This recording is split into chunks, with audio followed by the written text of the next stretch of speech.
மடைய பேசுறது கேள்றா மடைய மடைய மடைய கேளிய அடுத்த சொல்லுவேன்.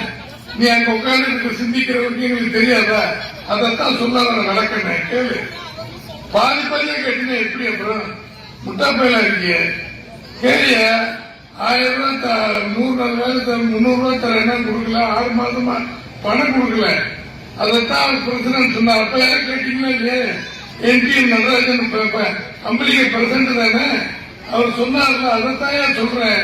நீ எங்கேயாவது கவனத்தை வச்சுட்டு பேசுறீங்கன்னா நீங்க 2 பேரும் சண்டை போட்டீங்கன்னா இது எப்படி இது? அதைத்தான் சொல்றேன். கவனி கேள்வியில நாங்க போய் உட்காரு போட்டு அம்பு போட்டீங்களப்பா. அதனால பெரிய மக்களை ஏமாத்துறது எவ்வளவு பெரிய விஷயங்கிறத நீங்க சிந்திச்சு பார்க்கணும்.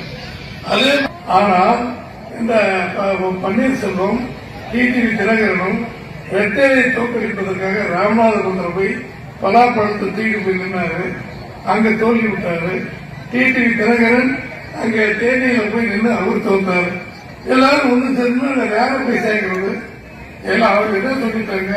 நீங்க 2 பேருமே ஏற்கனவே உங்களால் கட்சி கெட்ட பேராய் இந்த கட்சியை குட்டிச்சவராகி இருக்கீங்க. எனவே பொதுக்குழு மூலமாக உங்களை எல்லாம் நீக்கிறோம். பொதுக்குழு மூலமாக நீக்கப்பட்டவர்களை மறுபடியும் சேர்க்க முடியாது. மற்றவர்கள் யார் வேணாலும் வாருங்கள், இருகரம் கூப்பி வரவேற்கிறோம் என்று சொல்லி எடப்பாடியார் தெளிவாக சொன்னார்கள்.